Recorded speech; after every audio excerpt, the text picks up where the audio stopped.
executive with over 15 years of experience in product innovation, tech leadership, and career mentorship. He has successfully launched and scaled more than 30 groundbreaking products, generating over 50 million US dollars in revenue.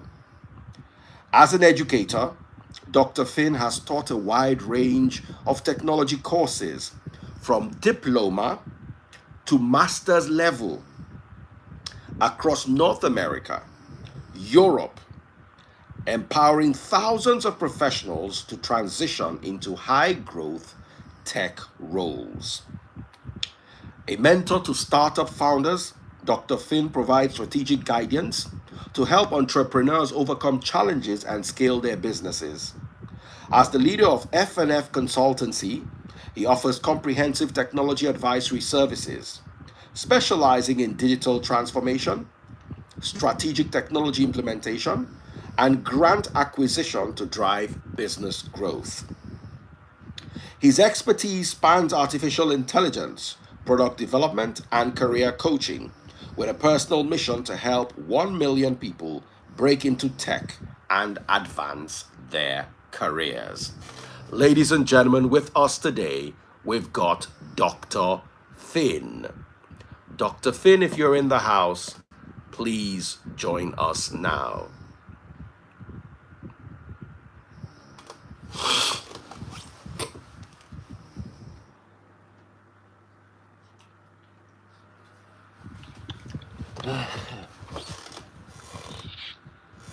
Hello. Dr. Finn, how you doing? Dr. Finn, this harmattan has never hit me this bad before. I don't know what happened. I don't know who I offend. For some reason, I can't hear you. Can you hear me? Can you hear me, Dr. Finn? Yeah, now I can hear you.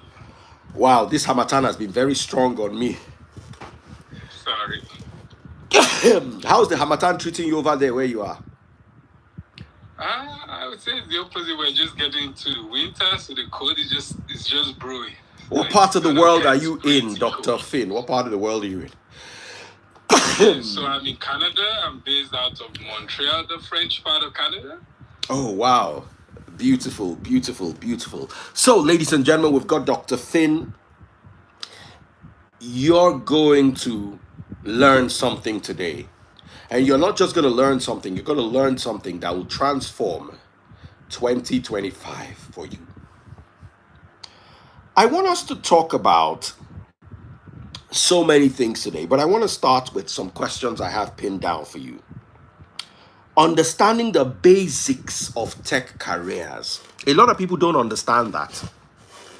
For you to make the big figures in the US and in Canada, you have to be in tech, not nursing, not medicine, tech. So how do you capitalize on the amazing opportunities available in this blossoming industry? My first question for you is, what does a tech career actually mean? When somebody says, oh, I'm into tech, what does it mean? Yes, a great question. So when people say they're into tech, tech is a range or an industry or an enabler of any existing industry. So when someone says they work in tech or technology, it means they're either working with hardware, which is like computers, applications, cars, or devices that input certain types of softwares to make things happen, or they are building softwares. So provided you work in any of the industry, whether it's physical hardware or applications, which we call softwares, you're actually working in tech. However, there are different ranges or areas with which you can pick a role that works for your personality in order for you to contribute to tech. So tech is a broad range. Whether you can be in healthcare and work in tech. You can be in construction and work in tech. But are you part of the team building or managing softwares, or are you part of the team building or managing the hardware they use for those industries? Mm, mm, mm, mm, mm, mm. Now, my second question for you, Dr. Finn, is do I need to be good at computers? Do I need to know how to code? Do I need to be able to fix computer hardware? Do I need to be able to do any of these things to actually not just work in tech, but thrive in tech, in the tech world? So no.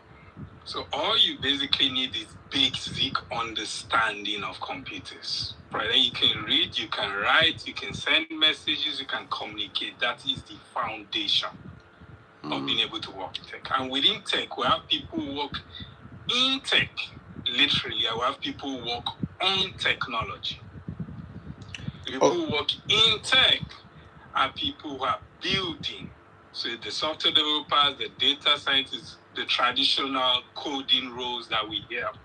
The people who work on tech, which are the people who are enabling, coming up with the ideas, the creativity, the structures, the processes to ensure that we deliver the software or the hardware solution. Okay, Dr. Finn, I'm watching with another account. You are not very clear. You can see how clear I am, and you can see you're breaking.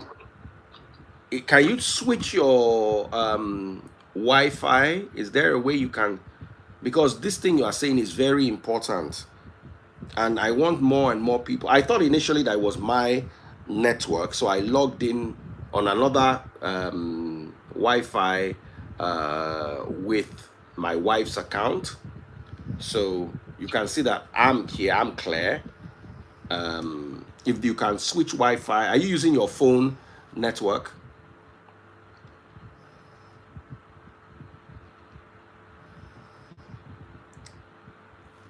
Is it better? Very slightly.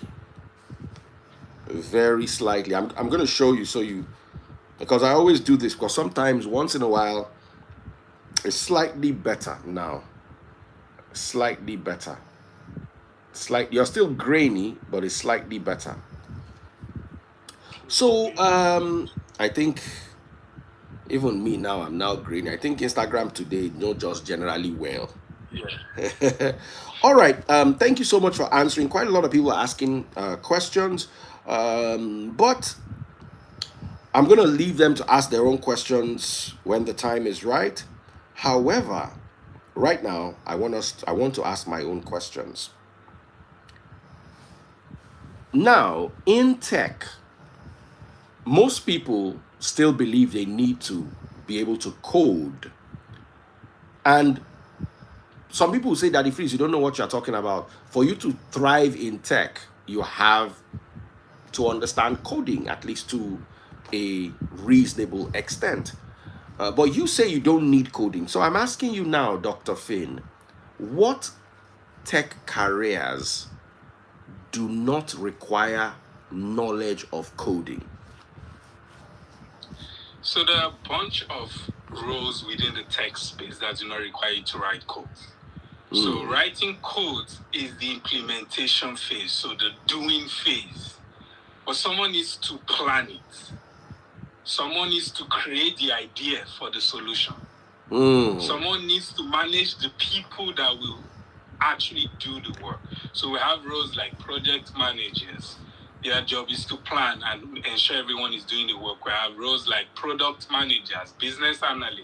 The job is to find opportunities to either create or reinvent the way people already do things. We also have roles like Scrum Master that require you to use a particular method of getting the work done, which is the Scrum approach. We also have a lot of administrative role like tech support and system administration, because a lot of people might not be able to organize the softwares or the tools you use to manage the project. Someone needs to help people, give them access, ensure that the right people are using the tools.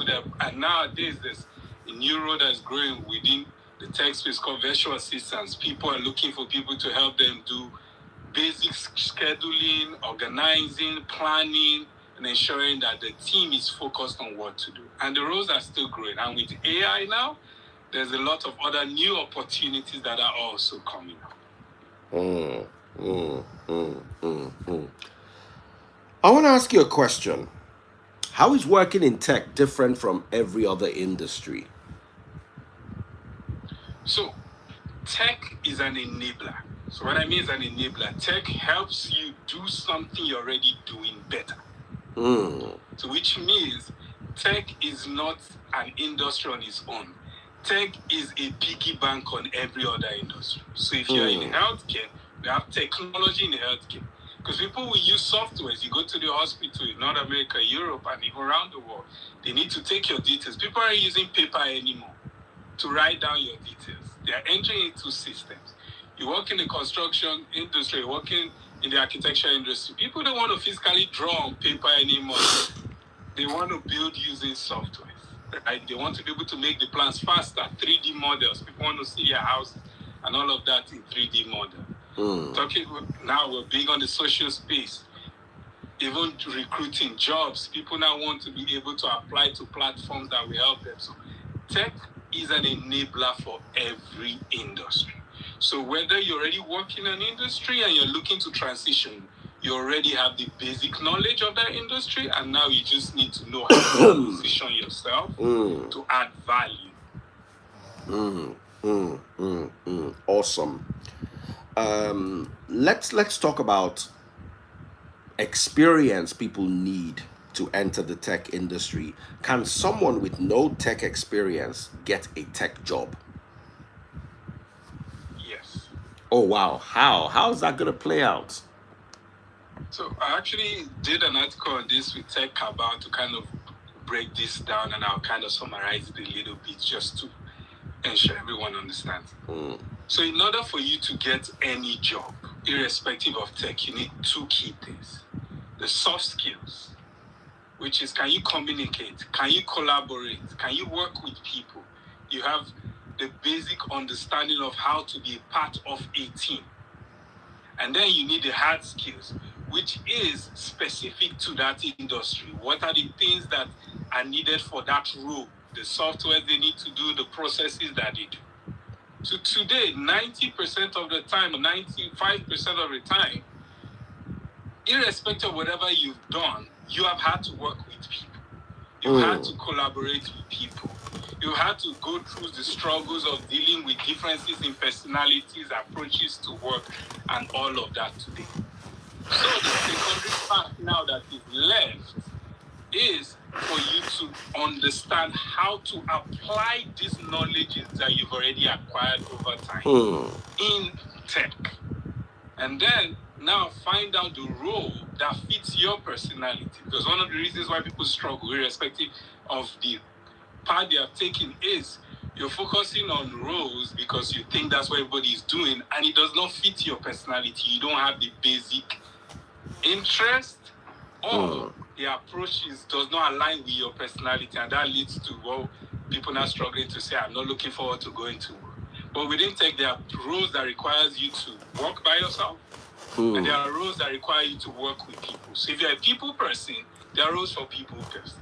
People, yeah. And if you're an individual that likes to just create and deliver value, there are also roles for you. And if you're able to match that to your personality, get the required knowledge of how to do it. Pick on some practical experience also, because over here it's about what you can deliver, not what you said.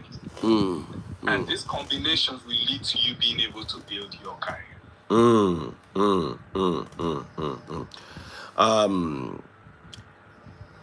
What's the first thing I should do if I want to explore a tech career? What's the very first thing I need to do to explore a tech career? So the first thing you need to do, and I'll try to remove the science out of it, is do what we call like a gap analysis. So and in plain term, it is, what are the skill sets that I have? And what are the gaps within the skill set for the role that I want? So I want to become a business analyst. What today within the business analyst can I do today? Do I have that are transferable from my existing role? and what is the things that are left. Because most times, and this is not even just specific tech, if you do not know the limitations that you have, how do you go filling those gaps? Either by trainings, either by collaboration, either by working on life projects. But the bottom line is, what are you interested in? And what are the gaps that you have that is stopping you from getting that role today? Do I need to go back to school to work in tech? Do I need any courses that require me getting back into the four walls of an academic institution? What do you have to say about that, Dr. Finn? So, no, you do not. And this is where, because I've been someone that has lectured in university, teaching people 4 years, master's program 2 years, and all of that, including diploma. But what has happened over time is that there's a lot of information that are out there that do not require you anymore to go through the 4 walls of university. And here's why. One of it is that due to the academic syllabus and the structure that is no fault of anyone, the industry is moving really fast. And it's not moving as fast as the syllabus is within the university. And secondly, do you have 4 years right now? Especially for people wanting to do second career, you've graduated, you jackpot, you're an immigrant somewhere. You don't have 4 years to wait with kids and all the responsibilities. So what can you do to be able to save you time?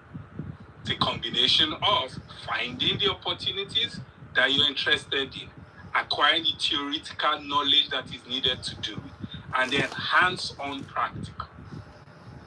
And that's the combination of what had led to the boot camp that we started a couple of years ago, saying, okay, now that we've taught in university for years, what are the theoretical things that are important? Let's take it from it. Also, now that we consult with clients doing this internally for them, what is your day-to-day with regards to this responsibility? And now let's take live projects that we've done with companies that has generated millions of dollars to them. And the standard being used in companies like Shopify, LinkedIn, Facebook, and all of that in building products, and bring this knowledge to you and craft it into a concise model that gives you exactly what you need to be able to start work without that insecurity of not having the basic knowledge. Because now you know the theoretical aspect. You have a portfolio because you worked on hands-on project. And now you can now go look for an opportunity that matches your expectation, either salary-wise, location-wise, or if you are looking for remote jobs, because that's the new in thing. If that's your prerogative, you can also do that. Now, the way you are saying it, it sounds so easy. You just do this, you just do this, you just do this, you just do this. The question is, how can I figure out what tech job is for me? How? So, key thing, it's about personality trait. Because one thing one thing about careers, especially with somebody that has been in tech this long, what I've seen, and also during my mentoring, seeing that works for people is to find out the roles that will make them be excited to wake up in the morning. Because when you've gotten in there, you started getting the salary, because most times you for the income, and with tech roles, most of the roles are paying well. So if you already have those high-paying roles, which role will I be excited to wake up in the morning? Are you a people person, or are you an individual that wants to create? And for example, we have certain roles like a business and a product manager is about looking for ways to make things better, while a project manager and a scrum master is about looking for opportunities to help the people you're working with deliver on time, on budget, cost, and give value to the company. So while you want to start out, it's about finding what ticks you. And once you found what ticks you, you can now identify the gaps between you and that opportunity that you want. And then you can fill that gaps with acquiring the knowledge that you need to be able to get the opportunity. I want to ask you a question. How hard is it to get the opportunity? So, like every other industry, the whole world is going through recession. So, which means that companies, and irrespective of your role, want you to be able to add value to the company. People don't, and this is a mindset when I have conversations that I try to change with people. Companies aren't paying you for your time, they are paying you for your value. The higher the value you give to them, the higher the money they will give to you for your time. So, what are the highest paying roles? They are the roles that are the highest value at the time. So now, what are the skill sets that they consider high value for those roles? You tell us, what are the skill sets? Because I'm learning a lot now. So it is not my time, it is my value. Let me jot that down. I'm listening to you, Dr. Finn. The first skill set people look for within tech is collaboration. How do you collabo? How do you deal with people? You're going to meet people with different cultures, background, personalities. Some will be laid back, some will be confrontational. How do you deal with them to ensure you all work together? The second part is your ability to manage yourself. Within the tech space, nobody is going to come micromanage you, and it's even a bad culture if you have a manager or somebody that is micromanaging, because it stifles your creativity. So how do you hold yourself accountable? You have these responsibilities or things to do this week. Nobody's coming to check on you every hour. Are you able to deliver? Somebody's saying that if are you looking for a job in tech? Me, I like money. And I have the best here, Dr. Finidi. Dr. Finn. The other parts are the tools. Yes. Yeah, go ahead. Someone said, what's your name? Is it Dr. Finn or Dr. Finide? Both. Some call me Finide, some call me Finn. What tribe are you, if I may ask? Yeah, I'm actually Ijo from Delta State. Oh, nice, nice. So you're one of us. Yeah. So guys, you are learning from somebody who is one of us. Now, let us talk about basic skills for you to be able to cook in the kitchen, because my wife has a chef training school. One of the first things they teach you is knife skills, how to hold a knife. You understand? Because some people just come to school and I want to know the recipe. No. They don't teach recipe, they teach cooking techniques. And before you learn any cooking technique, you have to learn how to hold knife. Now, may not be say, you want to cut carrot, you can't hold the knife like this. Like say you want to go fight. So you have to have basic knife skills. So in tech, what are the basic skills you need to have? You understand? Like every industry has its own basic skills that you need to have. In tech, what do you consider the basic skills for a startup in tech? So one of the most foundational expectations that any employer will have for you in tech is teachability and learnability. Teachability meaning that you are willing to take feedback. You're willing to understand the perspective of how things are done. And learnability, when you've given those feedback to you, you're willing to apply it. Because tech is about creativity. How do we make things better? Yeah. If this is taking us 30 minutes to accomplish, what can we do to take it to 15 minutes? What can we do to take it to 5 minutes? First, so let's talk about, for example, electric cars. First, let's get a car that doesn't require fuel. Now we're saying let's get to self-driving car. But in order to get to self-driving car, there were a lot. We first needed to understand the maps, the location, the traffic lights, all of that, while you are driving it and inform you of it, before we now replace you. So tech is about reducing human intervention. So if you're willing to learn and be teachable, that's the foundation. Because we have different tools that help us do it, and the tools are dependent on your role or your company and how they want to accomplish their task. I was in the UK 2 weeks ago, and I had some experiences. In the UK, a lot of what we do manually in Nigeria is done by tech. You get to the train station, they will show you the next train arrives in 3 minutes. That train will arrive not in 2 minutes 59 seconds, in 3 minutes. When you get on the train, there is an automated voice that will say, this station is Bond Street. The next station is Marble Arch. There's nobody holding microphone reading. It is an automated voice note. Step back, doors are closing. When you come to Nigeria, you will realize that that same transportation is done by a conductor who is shouting outside. Now,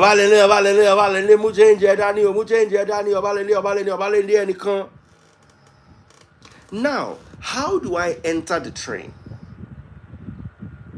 All I need to know my train station. When I get there, I will tap my Oyster card. Me, I use my credit card. I will tap my credit or debit card, whatever it is you have. Even Nigerian bank cards work. You just tap it, the gate will open, you go inside, you go and enter your train. After you've used the train system the whole day, when you get back to your apartment or your hotel, you will see a debit from your bank. It is, the money is the moment you touch, things are linked. You go in your train, when you touch out, it knows where you use from where you entered and where you left, and a bill is sent to your bank and your money is deducted. When you go to shop in Nigeria and you finish shopping, a woman will put her hand inside her bra and bring out money and then count. I remember one of my father's receptionists those days. She was washing one day and I needed to take money. Say, muno bra. Say, make I put hand inside the bra, collect the money. You understand? Where the world has reached now, you don't need any of that. You don't even need to spend physical cash. I realized that I carried a lot of physical cash. When I got to my sister's house, I said, please, let me give you this cash. Transfer it to my... Because I realized that the cash is stress. I can do a transaction from my phone. That is tech. The train station is tech. The train operation is tech. Your bank deducting money from your account, and that is tech. So the more you understand it in a basic way, because if you start saying tech, the first now, when I'm sitting down here and hearing tech, what comes to my mind is Mark Zuckerberg, Bill Gates. No. The fact that you can walk into a shop and they tell you tap your credit card, and you tap your credit card and money is deducted, and 1 minute later you get a text message from your bank that £8 is deducted. That is tech. Now, when you go to some stores, they don't even have kiosk operators. It's self-service. You go there by yourself, you scan, kick him, put it aside. And kick him, you put it aside. And kick him, you put it aside. When you are done scanning, what do you now do? You break your credit card, you enter and press. Now, if you are paying with credit card and coin or credit card and notes, options are available for all. So my question to you now is, how do we create a system that everybody benefits? Are there free or affordable ways to learn these numerous tech skills, Dr. Finn? Yes. So and the number one place you can go through is YouTube. There are a million information on different areas of tech. And one thing people don't realize is that within Africa, the digital economy, which is people who work online or make money or transact or get involved in the tech ecosystem, which we call the digital economy, is worth over $100 billion today. So people in Africa, based out of Africa, not immigrants, so never talking of immigrants outside, right now are sharing over $1 billion, $100 billion a year from services that they are offering. within the tech space in Africa. Mm. And is estimated to get to over $700 billion within the next 5 years. That's how much money is hanging around that people are making. Banks and all of that. Your entire transfer, all the technology. But in order for you to be able to ensure that you have the needed support, you might need to go through streamlined processes. And this is one of the things that led to our program, which is there are multiple programs, and even us, we have a bunch of free trainings to give you foundational information. Because one thing I realized is, culturally, we are very good, or we struggle with that personal assessment or self-evaluation. So sometimes that push is needed of saying, go look at this and see if it's something you can do, instead of you just jumping into it. And when you've looked at it and you see that that's what you can do, then you could go through different type of streamlined programs. If you're a self-learner, you can do the YouTube and all of that. But if you need a structured approach, you can go through maybe a self-paced training, which is you go through the materials and you get supervision on how to work on your project to get the skill set. Or you go through live training, where you have one-on-one coaching to support you through. Now I want to ask you, those YouTube courses, how useful are they when it comes to actually learning in a professional way? So you might struggle, and here's why. The course isn't built with you in mind. It's built with the instructor trying to share generic information about the industry. So for example, there might be a YouTube video for a tool, and the person would show how to use the tool. But the person will not show you how to use the tool with respect to your role. That is where the struggle comes in. Where if you have a streamlined program that is like, this is how to use this tool, and this is how to apply it in the role you want in tech, so that you can get the opportunity you want. That's where mentorship, coaching, and bootcamp programs comes in. Agogomena said, you will struggle, not might. You will struggle. Dr. Finn is being very generous with his words. Agogo say, you will struggle. Kishe might. Babanla struggle. Okay. What's the easiest tech skill for a complete beginner? Someone that has no tech background. Someone that, like for instance, let me look for somebody here. Like a Nollywood actress, for instance, going abroad, wanting to fit into the tech world so she can carry Hermes bag and make the money that is in tech. As in, what is the easiest, most relatable tech skill for an absolute beginner to learn? So the most foundational tech role is administrative skills, which sometimes people call them virtual assistant, system admin. And then you can advance that based on your interest to more product manager, project manager, designers, and all of that to help you expand your knowledge. But however, the foundation is your ability to use the tools the right way for the role. Which is, if you are a project manager, what are the softwares or the tools that they use to enable you manage the team? If you are a scrum master, what are the tools that they use to enable you manage the team? If you are a product manager or a business analyst, what are the tools that they use to enable you manage the team? So the foundation of tech is learning basic tools. And when we talk about tools, we're talking about even Microsoft Word, Excel. A lot of people say they know how to use Excel. But if I tell you now to write certain formulas, to say, let's say that the person's full name is here, just cut only the last name and put it somewhere else, people will struggle. But Excel has ready-made formulas for it that can help you be able to do that in a second, rather than you manually copy.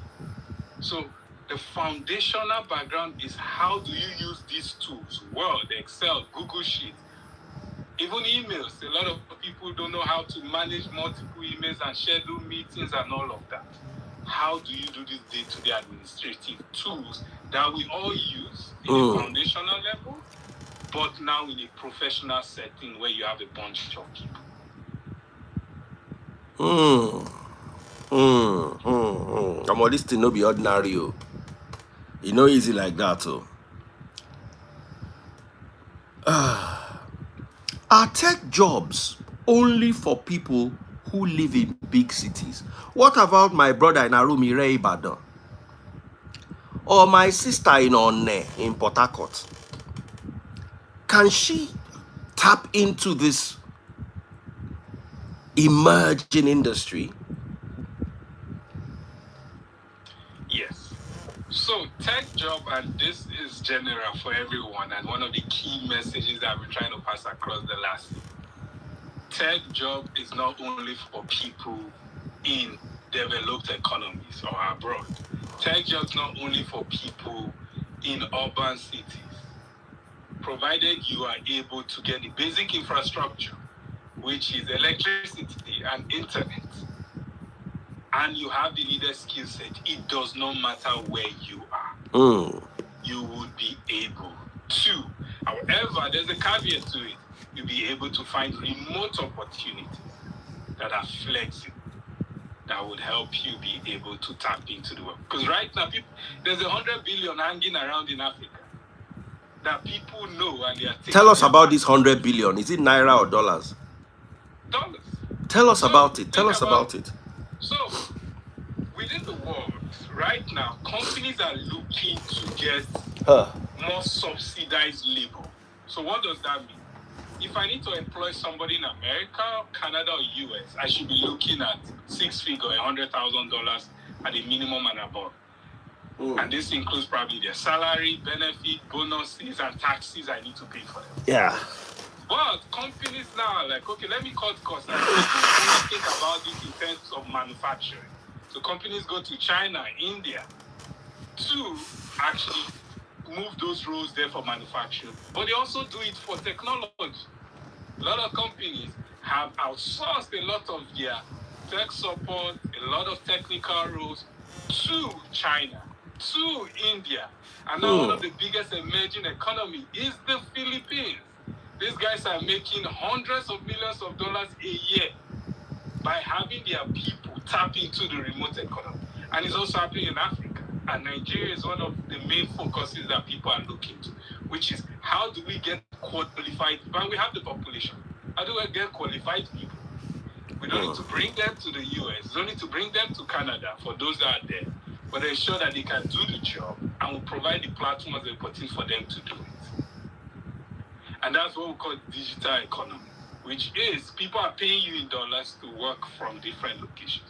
Companies are paying, and it happens right now. For example, a lot of the banks in Nigeria, the back end, I don't know if you remember the issue that happened a few weeks ago with GT. It's still happening. They had to move their back end infrastructure to another company. And the customer service that is managing that is based in Lagos. People don't know this. They've existed for more than 15 years. So now companies want to hire. How do we position Nigeria? South Africa is taking advantage of this because of their electricity.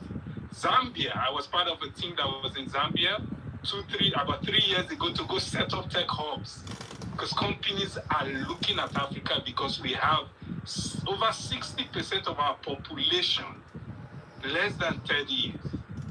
So think about that fresh economy that you can go in, tap into, and be able to get subsidized labor, but good quality.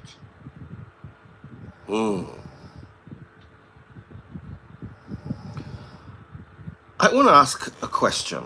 I have many questions, but I just want to ask another one. You're talking about the remote jobs. What kind of tech jobs can you work at home? Because right now, that work at home economy is going to cut down your transportation, is going to cut down your need for office space, is going to cut down your lost time on the road. That's one of the, I wouldn't like to say COVID-19 had any advantages because a lot of people lost their lives during COVID-19. But it was one of the things that COVID-19 woke the world up to. So you can actually work from home. You don't have to go to an office every single day to do the job. You can do it from home. Now, with the rise in career opportunities from home. When it comes to tech, what exactly would you say are the kind of jobs that you can work from home? Tech jobs, that is. So the good thing about tech is that every role in tech does not require you to physically be with your colleague. Which means whether you're a virtual assistant, whether you're a project manager, a scrum master, a product manager. And this meets, like you said, COVID broke that meet. That I need to sit with my colleague and talk to be able to create. When the world was shut down, we all went home and we were still collaborating. But in order for you to successfully be able to work remotely, you have to personally be willing to hold yourself accountable to the professionalism that you would require to work in person, which means that you are available. Every company will have a communication platform that they use. So we have, for example, we have a platform called... Excuse me. There's a platform called Slack. Like, I call it, the easiest way I explain it, that it's WhatsApp for professional people. It's called Slack. Slack. It's like WhatsApp for professional people. Instead of you going on WhatsApp to chat or Telegram, that's the place that companies set up their environment for employees to communicate. So, for example, if you're using those platforms, you need to be available.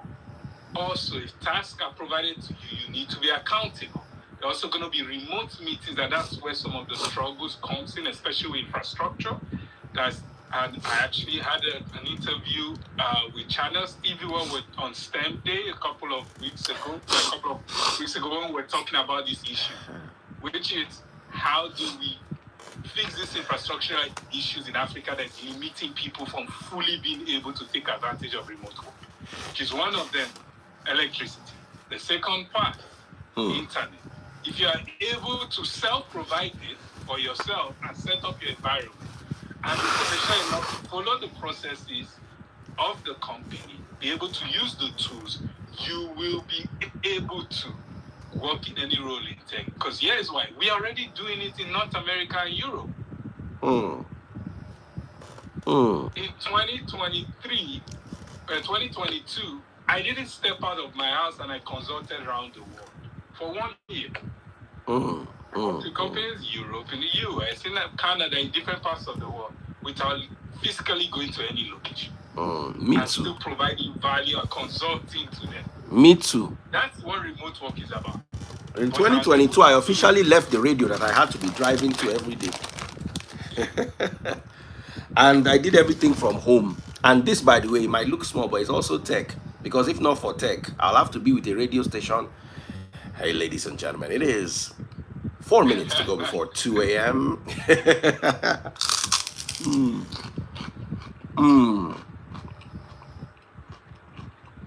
Now, what about specific careers, specialized careers, like healthcare or fashion?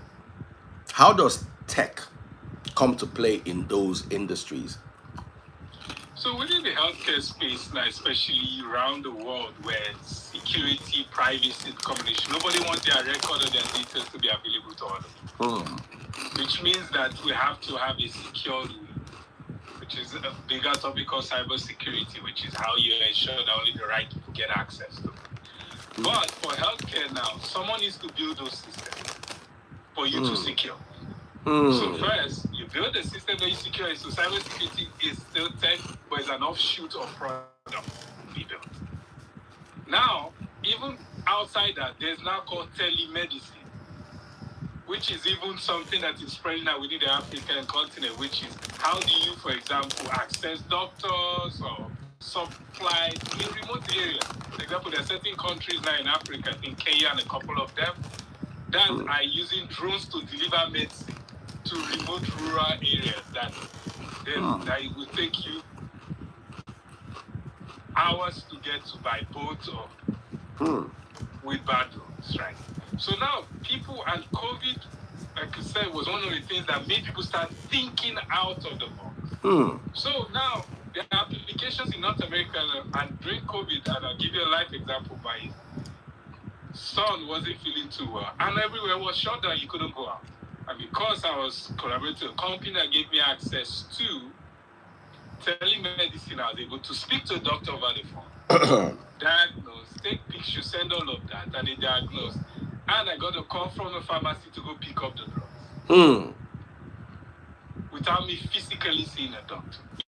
Imagine what would have happened if there was no this opportunity. So within your industry, whether you're in construction, whether you're in medicine, there are opportunities to be creative. So if you already have this skill set and you acquire the technological knowledge to add value or produce these solutions for them, this combination will make you a rare gem in your industry. For example, even the fashion industry. Everyone now wants to run ads.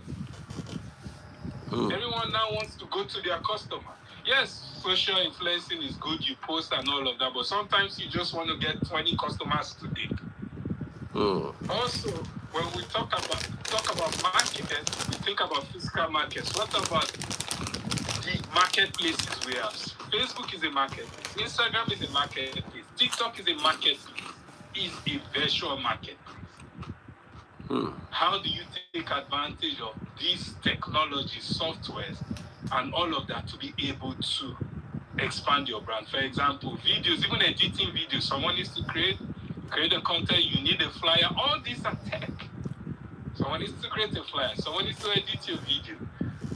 All of these are foundational issues. So irrespective of your industry, whether you're needing it as an enabler for you to get your service out there, or you're working in tech, or you're using tech to be able to deliver your service, like a doctor and nurse would do, all these now are part of the ecosystem of technology.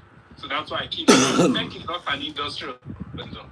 Tech is an add-on on every industry you find nowadays. Because they must use some software and they must use some hardware. X-ray machines are technology. Everything you see around you nowadays are some form of technology. One form of tech or the other. Yes. Now, is tech only for young people? Or can people my mother's age? My mother is vice president of AI practitioners of Nigeria. My mother is 70. But my mother is a different breed. But can people my mother's age actually take part and in tech? Can they? Because you see, Nigeria is the only place where you turn 65, 70, you go come sit down for a house. Your children will come, they send you money. Most Chief Afe Babalola, his children say he's over 100. And he goes to work every day. You understand what I'm telling you? So, I think our parents too, they retired too quickly and sat down in the village. Maybe because there were no opportunities. Maybe because the things they did when they were younger, that physical body they needed to do them, they don't have that body anymore. Can they go into tech? Is tech a conducive place for my 79-year-old father or my 70-year-old mother? So tech has nothing to do with your age. So there's no ages in tech. And here's the issue. Everybody right now uses a phone, right? So you're already in tech. The phone is a technology. You are communicating, you are chatting with somebody. That's you utilizing tech to communicate. Back in the days, you needed to physically go and see the person or send a letter and wait for post office to deliver it. But nowadays, you can chat with somebody in a different country and they will see it immediately. You can call. All these are technologies. But most time when we think about technology, we're thinking about abstract things. To say, okay, you need to be able to do something out of the ordinary. Using Microsoft Word to type, writing letters. We left typewriters and moved to writing letters and printing. That is technology. That's the foundational expectation of technology. But where we miss it is, how do we identify the combinations of skills that is needed for the different demography of it? For example, I'm working with a client that has people that they are 70 already working for them, and they're using some basic technologies. They're accountants. So what do? They already have the history of over 50 years of how to do taxes. Are you going to fire them because of technology? Or you're going to take their knowledge, work with them, and give them basic technology that they can utilize to add value to the economy. Do I need to be a math genius, or does anyone need to be a math genius or a physics genius to be able to work in tech? No. If you want to be a software developer, you don't need to know mathematics. Because there are certain people's jobs, or there are certain roles in tech that your job is to make sure other people do their job on time.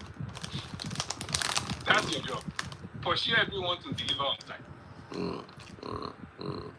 And it's a tech role. That's what the project manager does. You said you would do this by Thursday. You say you do this by Friday.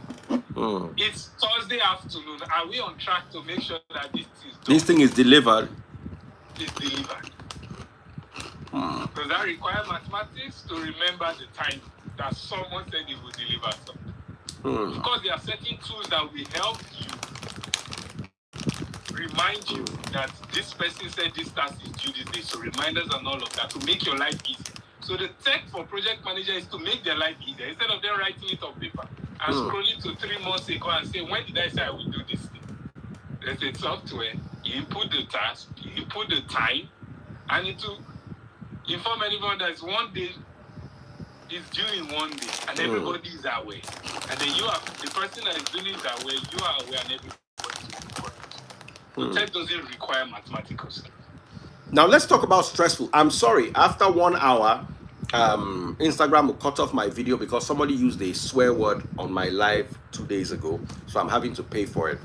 So once it's 1 hour, we'll just come back and round off. You understand? So once you just yank off, just know that their timing is 1 hour. They've been punishing me for the last 2 weeks, and that's why I don't like bringing just anybody to my live. Now, are tech jobs stressful? We all know nursing jobs are stressful. Doctors' jobs are stressful.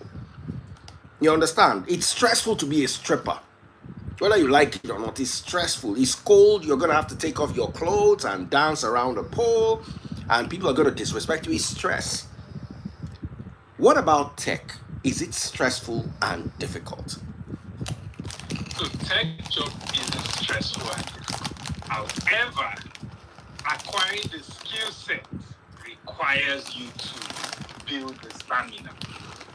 So training, getting the skill set is the stress. But when you've gotten it, they're just smooth sailing. Because like learning how to drive. When you're reading the manual, it's hard. When an instructor is with you and you're trying to figure out how to drive, but immediately you become an expert in driving, it becomes muscle memory, which is you don't remind your hand to turn left or right. You just know. So the stressful part is building the skill set, and that's where you need an experienced instructor when you're learning how to drive, especially in North America or Europe, right? To ensure that you're able to. But the minute you go through that, it's just repetition now, and it's no longer stressful. So the job isn't stressful, but the process requires commitment. And that's something I emphasize because now a lot of people say, oh, it's very easy, you can just jump in there 5 minutes and you are done. And then you jump in there, you realize you need to learn tools, you need to learn process. But if you have acquired that, the job isn't stressful. Of course, we have companies that are stressful. It's not the job, the company culture. That's a different conversation. How can people stop feeling overwhelmed about starting in tech? Like when you want to say starting in tech, hey, you'll come begin the wonder, say, where do we want to start from? Just thinking of it alone, your brain they overcharge. Your brain, they overheat. How do people stop feeling overwhelmed about starting tech? So everything around us involves some level of technology, and there are so many softwares to do the same thing. So that leads to information overload. How many softwares do I need to know? For example, I probably use, for only managing a project, I probably use 15 to 20 software.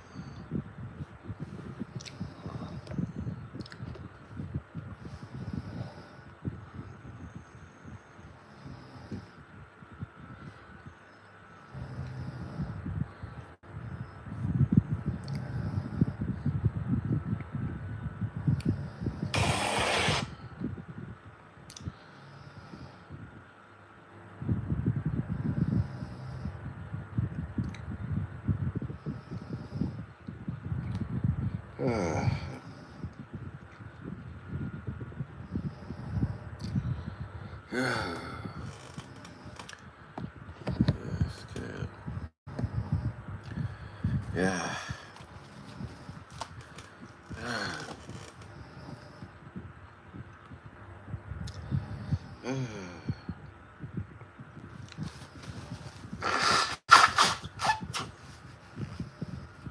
Ah.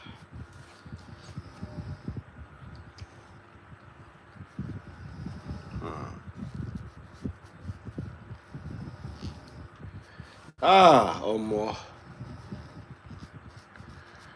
Hey. My nose has started to run again. That's why I was eating these pork crispies. If you are chewing something, your nose will stop running. If I don't have any more pork crispies, let me bring back Dr. Finn.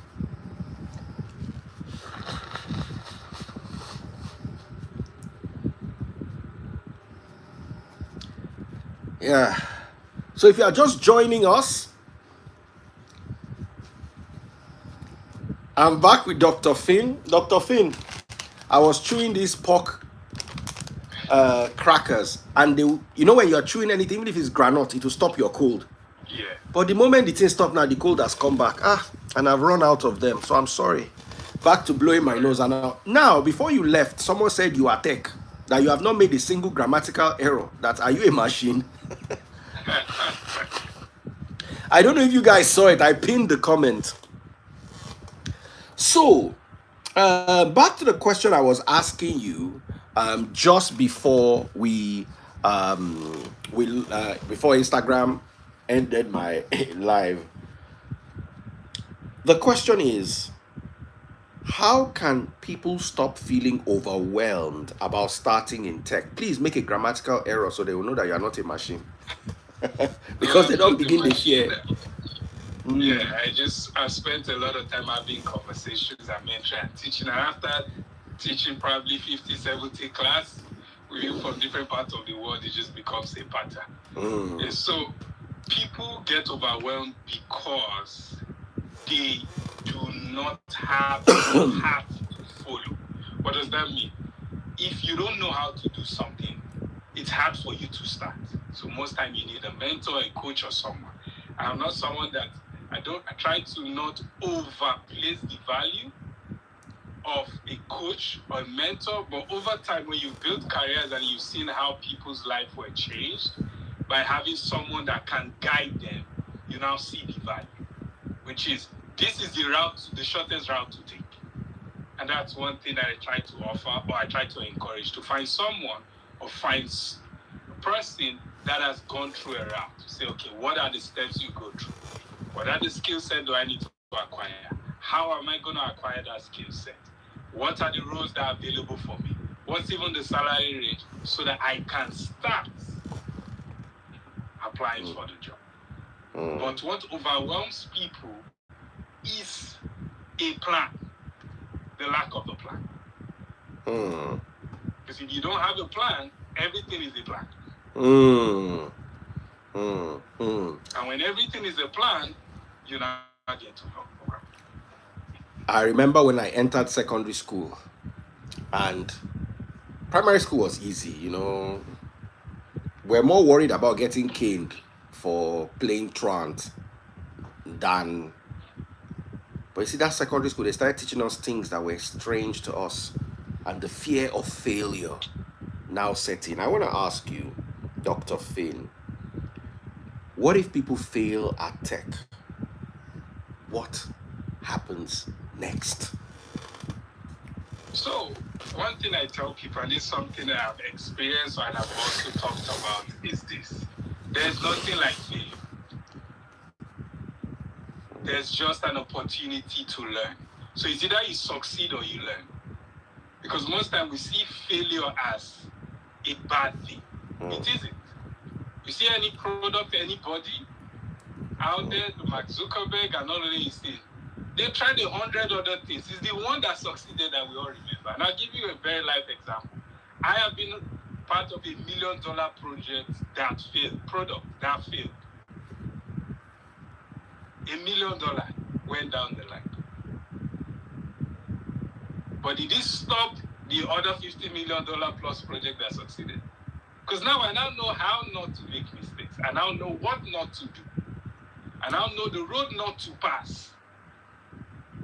So most time, the best way to succeed or reduce your chances of failing is to learn from other people's mistakes, which is what we're at. And if you have an opportunity to actually work within the tech space and it doesn't work out well, I've seen people that got their first job, they got fired within the first 3 months. I've seen people that got fired within the first 1 year. It doesn't mean failing. The question now you ask yourself is, what did I come with to that job? And what have I now learned during the duration there? So you're getting closer to your destination. You are not there yet, but you're getting closer. And the more you acquire knowledge, the better you become. So most times everyone wants to talk about, oh, I succeeded, I got my job. But whoever got into tech is lying to you if they tell you that the first interview of the company I interviewed with was the first job I got. It's a lie. They probably have done 20, 30 interviews. They probably have mentorship coaches. They probably have questions. They probably have networked with people that worked in the company and have conversations with them and found out the key things that the company is interested in. So failure or mistakes, and sometimes failures could be wrong training, which means that you did the training and what you were expecting for is not what you got. But at least they provided some value to you. Question is to keep climbing. And that's a culture that we need to all embrace. It didn't work out. Why didn't it work out?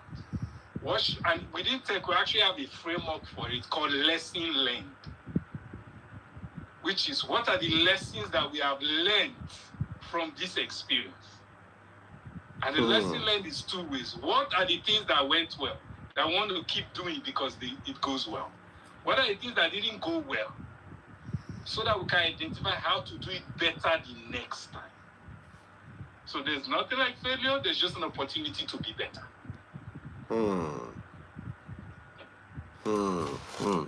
And I've got one more question for you. The question is it really possible to start a high-paying tech career without prior experience? Yes, there's a possibility. However, you would need to ensure that you acquire that experience on hands-on project. We offer that within all our programs because for me, it's not about you being able to know what roles are about. Can you actually do the job? And because we offer this to clients, it's easy for us to pull you into projects or give you projects to work on as part of a practical that is client-facing. Because in tech, people are not paying you for what you said you can do. They're paying you for what you can accomplish for them. And nowadays, companies don't want to be the guinea pig that you come and practice. So we do and we recommend is fail somewhere before you go out there. Because it's expensive. Companies paying you. So you want to ensure that you're hitting the ground running. However, gather the hands-on experience in some form of training like the ones we offer, or anyone out there if you're a self-paced learner.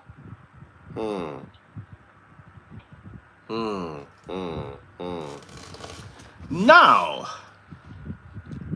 I want to open up the phone line so people can come and ask the questions on their minds. Dr. John J said, no be cho-cho-cho, show walking. You have to show walking.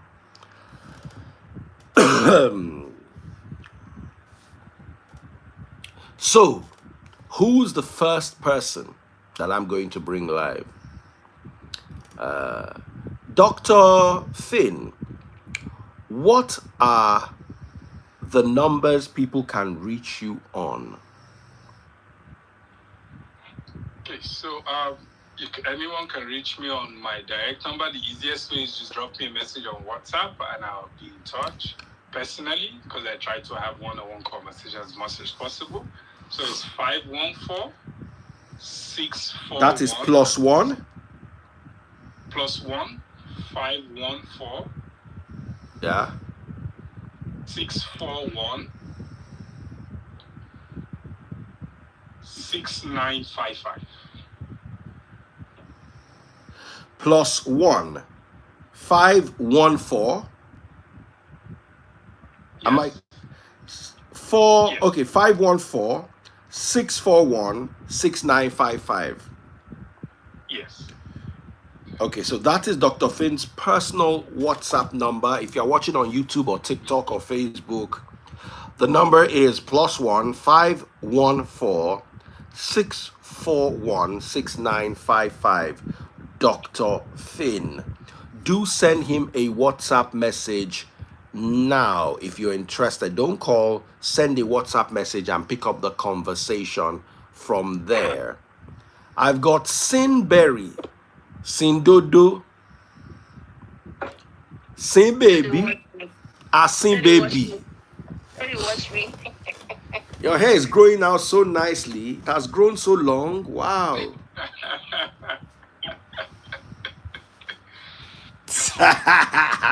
But you're looking good, by the way. How are you doing? I'm tired. Gosh, I had a long day. Okay, so I want to bring you to ask Dr. Finn some questions. Over to you. You are one of Dr. Finn's students. Tell us about how he was able to help you and how he was able to add value to you as a person who came from Nollywood. This Cynthia way they look now, Nollywood actress for Nigeria. Then she can't go bank, can't become banker. Now she's a tech queen, of course, apart from being a TikToker. I'm a hustler. I'm a hustler. So tell us what your experience was working with Dr. Finn. Okay, so I don't know how many people know this, but I work in the agile space. I work as a release train engineer / senior scrum master in the agile space, and we know that until recently, a lot of people have, kind of saturated the market. And I was looking at the next best thing I wanted to move, and I was thinking AI. I wanted to become an AI product manager. So I took this class with someone who trained me, in that, field. However, when I left, I knew more about AI than I knew about the project management aspect. The product management aspect. So I knew a lot about AI. I knew about the what's coming, the various aspects, how you use artificial intelligence to supercharge products. But I didn't know the core, what they call the meat of product management. So I left that training. Oh, by the way, I paid a lot of money for that training. So I came out of it knowing about AI, like basically the kind of things that, if I had sat down to really Google, I would get those information myself with a lot of time and dedication. So I said, I have this vacuum that needed to be filled, right? I needed to also learn not just artificial intelligence, but the product management aspect of it, because you have to understand to become an AI product manager, you need to know what product management is. So I left that training not really knowing much. So I signed up with Dr. Finn's class, and this was after consulting with a friend of mine because Dr. Finn had trained her younger sister, right? And this girl landed a role like barely 1 month after she did the training. And I'm not going to even lie to you. Product management is intimidating. Most people want to go the easy route. So you have to be thirsty, and hungry as well. So I wanted that because I don't like the easy stuff. I want to go where people don't, fear to go. So I said, so let me take this training, right? And my motivation came from my friend's younger sister landing something, not long after she did Dr. Finn's class. So I signed up for the class, and then I brought two other friends on board, and we took the training. Coming out of the training, I can tell you that I understand what product management is, and then tying it into artificial intelligence to where you can supercharge products, right? So a lot of people confuse product management at a product manager and a product owner. They are two different roles. Even though they work well, some organizations that really do not understand the difference kind of throw the nomenclature around a bit. So a product manager is the kind of person who envisions, who is in charge and responsible for the life cycle of a product, where the company is, you take them to where they want to go. You are in charge of the road mapping, taking the product from point A to point B. So let's just say, I don't know if I'm allowed to mention some name brands on your show, because that would be like free ads, right? Go ahead. If it's So Dr. Finn. Okay, so let's just say like Netflix, for instance. You're a product manager for Netflix. You should be able to give them the vision of where you want to take Netflix. There was a time that, coming into Netflix, we did a whole bunch of stuff. Like, we didn't do a whole bunch of stuff, I meant to say. So it was just come on there and watch. And then after a while, there was subscription services. So you have to envision what you want that product to morph into, from just a regular streaming platform to becoming something paid, and you know how you increase the subscription rates, and then how you do a whole bunch of stuff with it. It's the same thing like YouTube. There's a whole lot. You can take a product from point A to point B. So that's what a product manager does. A product owner, however, is the person who oversees the day-to-day. And the product owner is accountable to the product manager. So while the product manager envisions a product, the product owner will then execute, right, within the team. So coming out of Dr. Finn's class, he will teach you the difference. He will teach you what product management is. One unique thing about his class is that he doesn't just teach you. A lot of people will tell you, oh, come join my class, and then, I will teach you everything you need to know, but they give you theory. Dr. Finn will make you create your own company. And he will tell you to stay away from the big, tech companies. Become a one-man business. So when you create, as a one-man business, you create your own product. So as his class progresses, you are learning, so on Saturdays, I don't know, Finn, if your schedule has changed, but on Saturday, we learn the theory aspect, and then on Tuesday, on the Saturday class, we take away to-dos, right? Action items. On Tuesday, you come and present what you've done with your product. So that way you get your feet, wet, and then you get your hands dirty. You're doing the work. So that when you go out there to the job market, when you're talking from a place of experience. A lot of people, the reason why they think, oh, tech is someplace, tech has become very competitive, to where now, because a whole lot of people know how to go and cram. They come to the interview, they pass the interview, they get to the job, they can't really perform the job. So now a whole bunch of companies are asking situational questions. So when they throw you a situational question, you are not thrown off.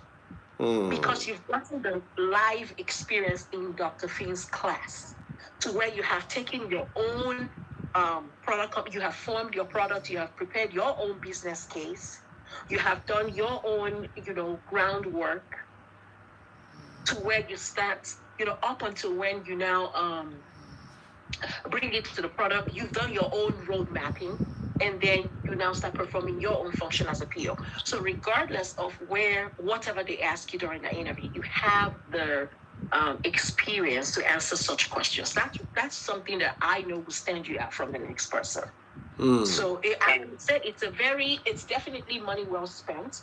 But again, you have to be willing to be open-minded enough to be acceptable, You have to have passion. One of the reasons why I stopped mentoring people is that a lot of people, the only reason why they come to me to say, "Oh, Cynthia, I want to be in tech. I just want to join tech," it's just because of the money. They don't have the drive. They are not hungry. And me, I'm a very passionate person about what I do. So I just get tired trying to mentor people who are not hungry for it. So if you are hungry, you are determined, you are passionate, you're teachable, right? There's no way you will make it. So what stands Dr. Finn's class from the rest is you having hands-on experience. So you're not just learning something that someone else has done. You are learning something it's done. So I really encourage anyone out there, if you really want to make the big bucks, you really want to succeed, you really want to switch careers, and you want something that is rewarding, both in the short and long term, this is the right place to be. I am a product of the class. I am an alumni. So I'm not going to tell you to go invest in something that I will put my money in. I will put my money where my mouth is. So for anyone who's determined to make it, and you do know that your driving force is not just, I want to make 6 figures in dollars. You know, if you really want to, because it's not a hustle, it's a career. There are lots of people they're looking for today. One thing is that in product, wherever you land in the tech business, you should be ready to grow in it, because tech is changing by the second. And so what you know about 6 months ago may just be redundant knowledge. You need to have the will and zeal to keep learning as you go. Because, for instance, a lot of people had to drop off. You know, when becoming a Scrum Master was the rave, everybody, for a lot of people, was quick money, right? So a lot of people came into the space and they got the jobs during and after COVID.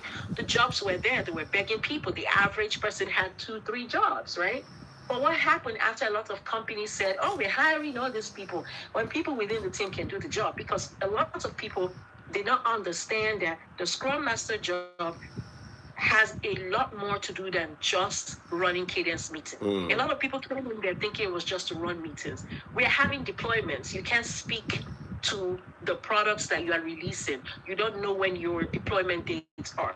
So that's another thing too. Even when you sign up to learn product management in Dr. Finn's class, he's going to teach you the role of a Scrum Master as well. And so he doesn't only teach you, you will simulate it in class.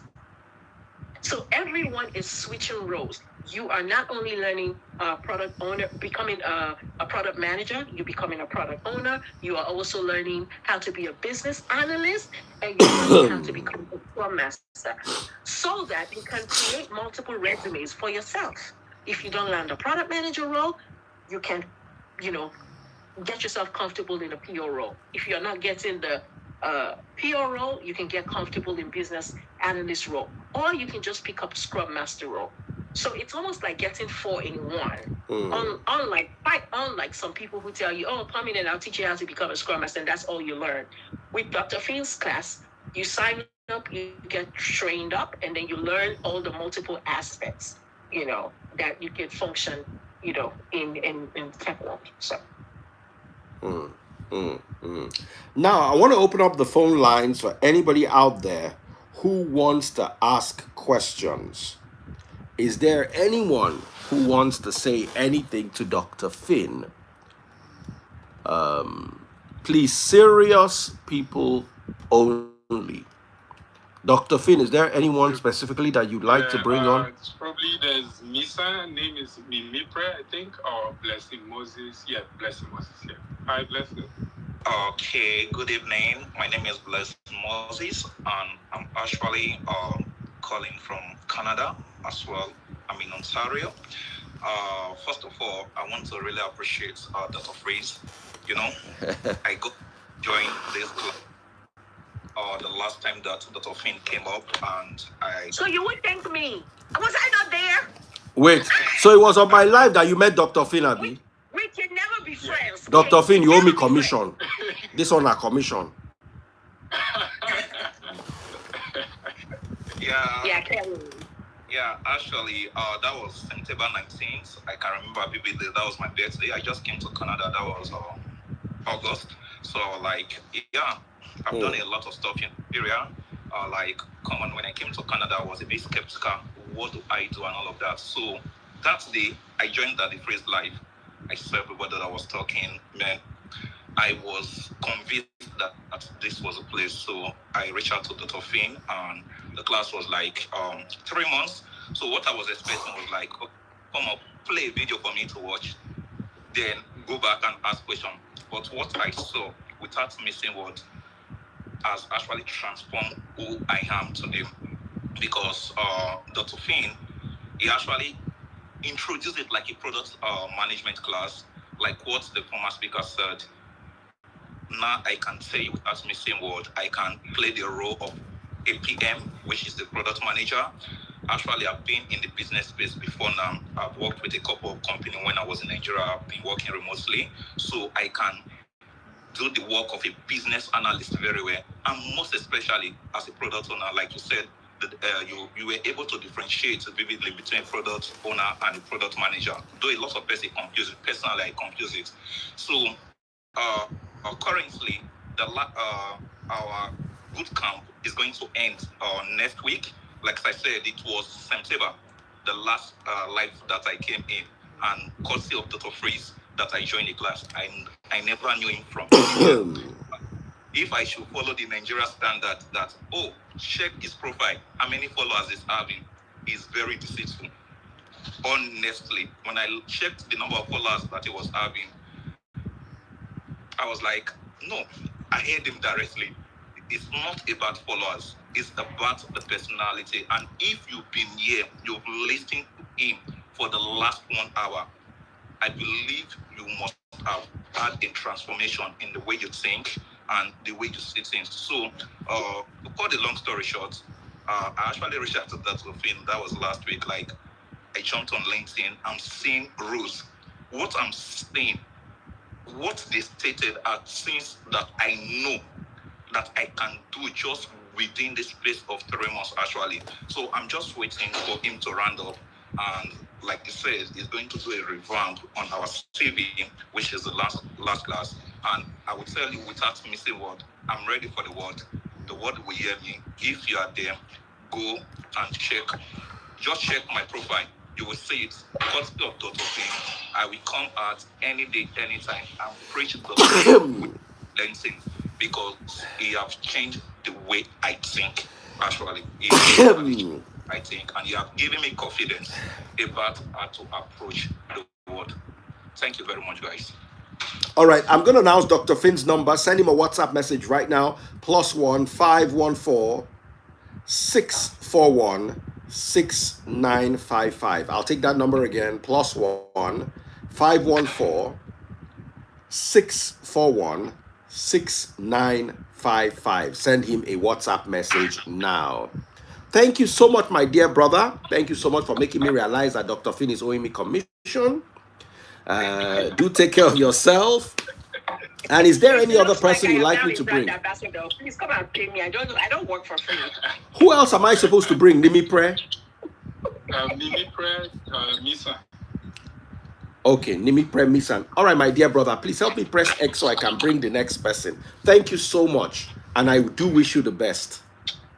Since you started on your birthday, all that will be coming to you every year, you add another year, is another year of plenty knowledge. Eh? I'm telling him I can't wait for him to start making the big bucks. We can't wait till you have to make it the big bucks, you brother. Oh yeah, thank you so much and God bless.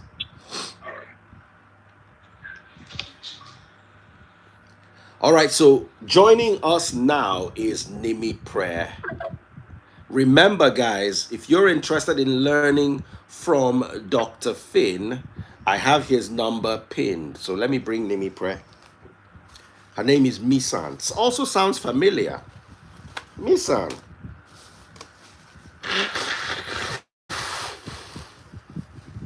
Hello. Misan, you look familiar.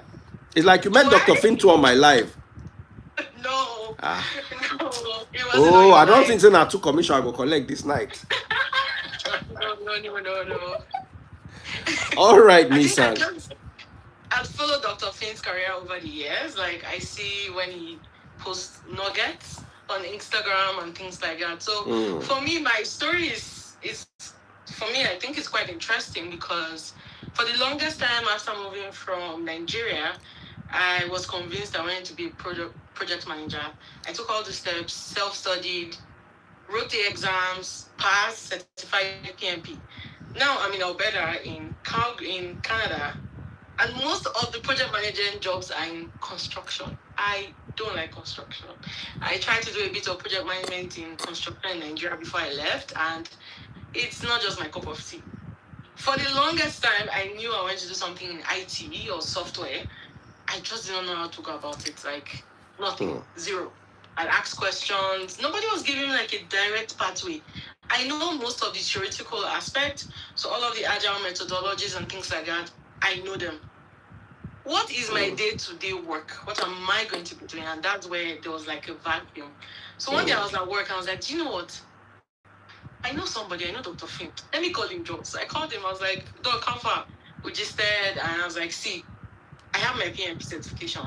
I want to go into IT projects, but I have no idea what to do. He had advertised his new cohort on Instagram, so I was like, I think I'm just going to join the cohort. How far? He was like, okay, no problem. Send me, he talks very soft. Send me a message, the team will reach out to you. And I did that, and it's been amazing. There's the one thing I love about his approach. It's hands-on. You will get your hand dirty. Let me show you something. Look at this. I am currently working on my user story on Jira because I have to finish my assignment and submit it before practicals on Thursday. The more you do this, the more confident you are in yourself, because one of the biggest things I've struggled over time in my career is imposter syndrome. My background is in law. I practiced law in Nigeria for 10 years before I left to Canada in 2022. And there's always this imposter syndrome I experience when I have to navigate or transition into a new.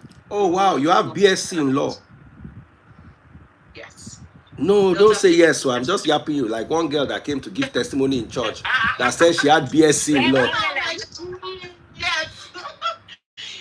Yes. So it's that imposter syndrome. For me, the only way I can overcome it is knowing exactly what I am doing, and that's what Dr. Finn's course does for you. Like, it will simulate what your everyday life at the office will be like.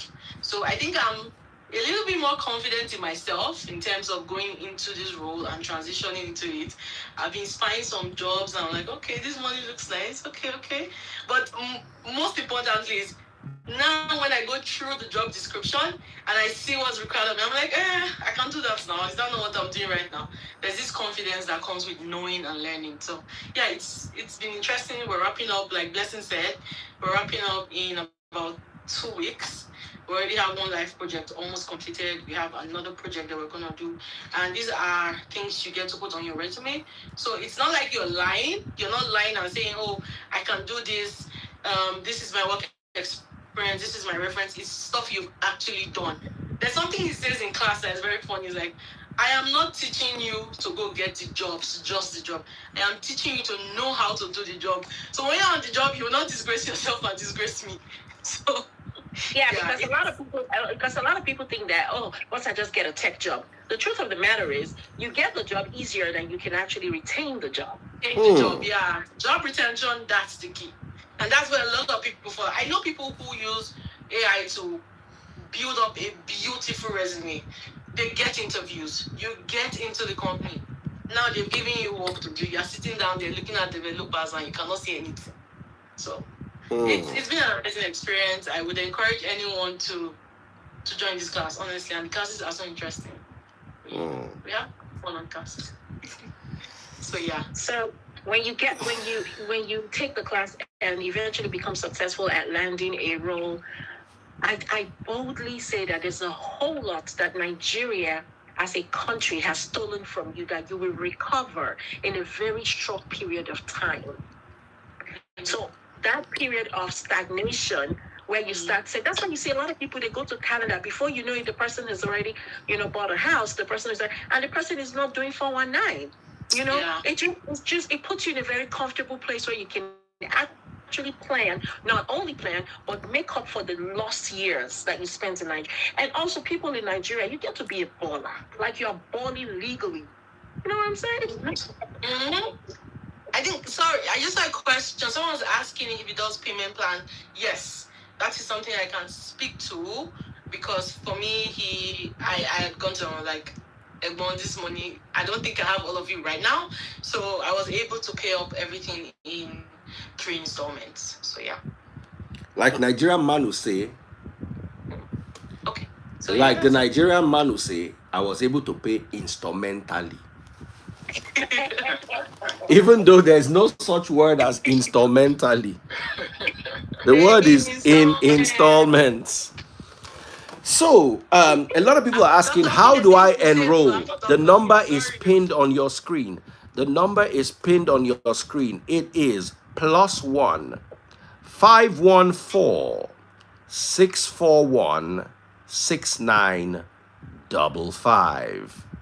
That is +1 514 641 6955.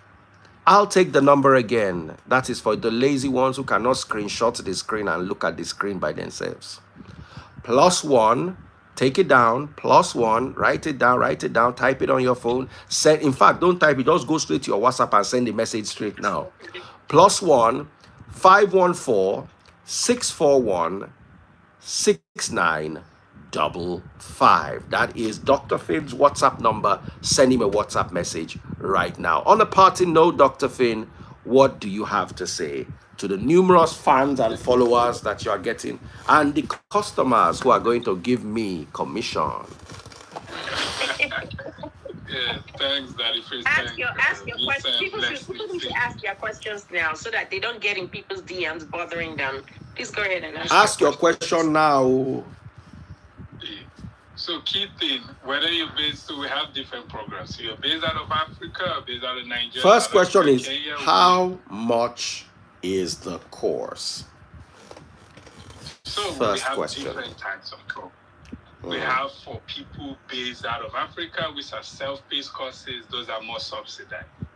Then we have courses that are live classes for people based abroad. Depending on the option you choose, would actually determine the cost. However, we have bonuses and discounts and payment plan and other things that we're going to be launching starting from today for anyone that wants to do the program. So as you reach out based on your locations, I'll be able. Maybe I should have waited. Talk more.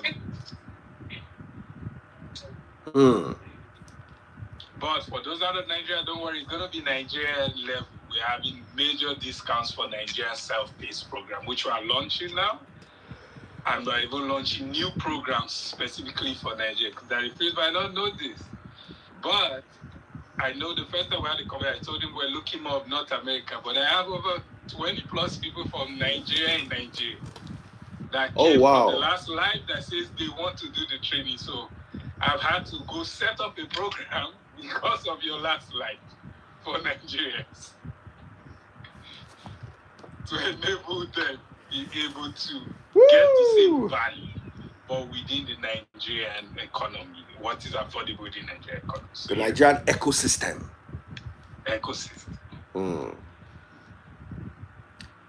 So, can a person with zero background join? Of course. Abi? I was an actor. Yes. I was an actor. That's why I brought actor banker. I became a banker. And when I say banker, I was in the back end. Okay? We were the ones in the back end, right? Doing things in public relations, corporate communications.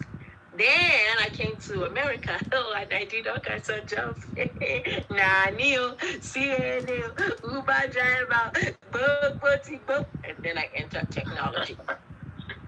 You did Nani? You see what I'm saying? The only restriction you have is the one you place on yourself. That's why I stressed the fact that you have to be hungry. I said to myself, those people who are there do not have two heads. That's something my dad always, told my siblings and I. The person doing it has but one head, right? And one brain in the one head. So if they can do it, you can just open up the limitation you place on yourself. And then, you don't have to have a tech background to work in this space. I think the closest I had to tech background was my PMP, because I had to do it on my own. It was self-taught, self-paced. So, but other than that, and before that, it was zero technology, zero. The only thing you need is your ability to read and write and basically type. You don't have to be fast at it, provided you can get one alphabet after the other, or number after the other. That's the basic expectation. More. So this thing no hard like that. That limitation lots of people place on themselves. Oh, because I don't have a tech background, or I don't know maths. You don't need that. Here's the funny thing. As Africans or Nigerians, because I say Africans because I have students scattered around Africa, but as Nigerians, we do not realize that English is actually our first language. There are people working in tech that English is their second language, third language. Filipinos, Indians, when they speak English, you'll be shocked, but they are thriving. So there's a lot of advantages that we already have that we are not aware of. That will help you succeed or give you the foundation. But key thing, like Lisa mentioned, and everybody keeps mentioning it, there's that imposter syndrome, and your ability to do it yourself while going through the program takes away that imposter syndrome. It's like, I don't know how to drive. The minute you start driving and you see that you're controlling it, the imposter syndrome runs away. You're like, oh, I'm the one driving, and then confidence replaces that.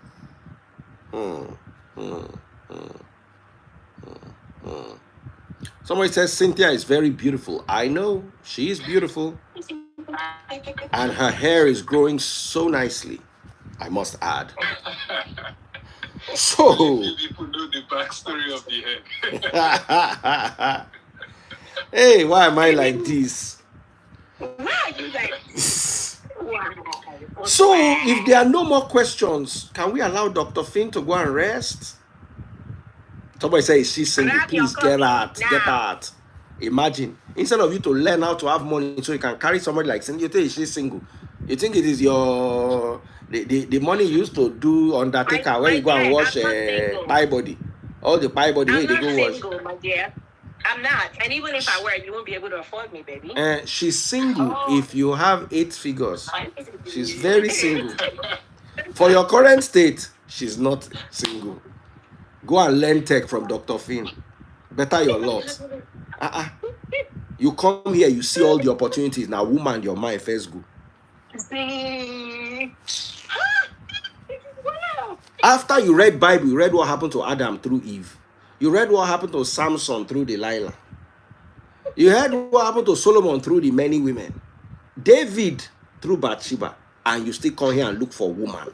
You will never learn. We're telling you to empower yourself so that empower yourself. For those who want to empower themselves, here is the number.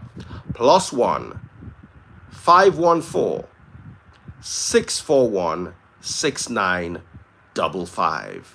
That is Dr. Finn's WhatsApp number. If you want to plug in, if you want to understand that Nigeria does not need to be a suffering ground for you, give it a try. The number again, these are all testimonies with a guy who listened on his birthday, and today he's up to something good with Misan here, with Cynthia, whom I knew. Cynthia from way back when she used to come to Cool FM. From Ajegule, aka AJ. Don't even try it. Hey, you know, say Ajegule is called AJ. Bye. Good night. Good night. I don't like you. But I like you. And let me tell you, one thing why I like Cynthia, on my birthday, Cynthia is the only person that bought me designer. Hey, She bought me Prada shoe on my birthday. Only Cynthia. You cannot do that. You cannot do that if you are not earning money. Somebody say, I like Cynthia, she's beautiful. Is she single? Person will buy Daddy Freeze Prada. You think, say, if you date time, you go buy anything less than Birkin. Birkin is the base. That's where you start from. Is she single? If she give you 1 billion like this, you will run enter lagoon, from there enter sea, from there just they navigate your way, they go inside ocean. So guys, Dr. Finn +1 514 641 6955. I'll take that again. +1 514 641 6955. Do send him a WhatsApp message right now if you're interested in becoming part of 2025 instead of being a spectator in your own life. Amen. Some of you, now waka pass role you they play inside your own life. As they watch your life like movie, in your own life, will you be waka pass? Other people now be lead character for inside your life. Which day you want to take, okay, supporting role. May even take some, maybe not be saying a waka pass it for your own life, for your own story. When you read James Bond, you go see say Roger Moore, James Bond, now be lead character. In his story, the story of your life, you are a waka pass. That's how useless you are. Instead of upgrading yourself now, you will not come and learn, hey, it is how to carry woman, and how to do this, how to do this. Then now you're even, please, Dr. Finn's number once more, +1 514 641 6955. Send the WhatsApp now. God bless you. Dr. Finn, thank you, brother. Misan and Cynthia, thank you so much. And the other gentleman, God bless you. Any more questions as we go? Dr. Finn, do you have anything to say? Yes, so I have seen a couple of questions kind of go through before asking for the costs. We have multiple programs or multiple questions. Product owner, product manager, scrum master, business analyst. We even had a release train engineer. We're launching our virtual assistant program for people who want to do administrative roles also.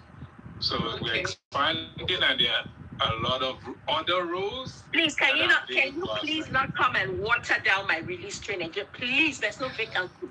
Stay away. I think when I'm done, I'm signing up for release training because honestly, I cannot be making all the money. Please, let Cynthia make the money. Her money is useful in my life. Other people's money is for themselves and their family. You have to share it.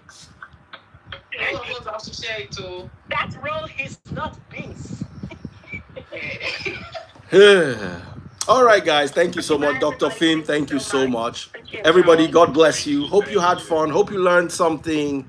Remember, once again, the number is +1 514 641 6955. Send a WhatsApp message to Dr. Finn and possibly upgrade your way into 2025. It's not about prayer points. It's not about New Year resolutions. If you are not upgrading yourself, you will start the New Year resolution and by February you have broken all the resolution. Even the Bible says that praying without works is dead, right? Yes, Google useless you. Nigerians can pray. Time to work, they'll be quiet and sleeping. So please learn. The more you work, the less your prayer point. It's true. Because there are some things that you pray for. If now money, you go just check your bank account, just transfer. Like all these local boys will say, mo telephone. You will not press money, give the person. Okay. How much is the problem? 500K. You will press and give them. Simple. You think Dr. Finn now, there are some things you don't press the money, back, everything don't go. Oh shit, brother. See you guys. Take care, Cynthia, Misan. God bless you. Thank you, Dr. Finn. Thank you.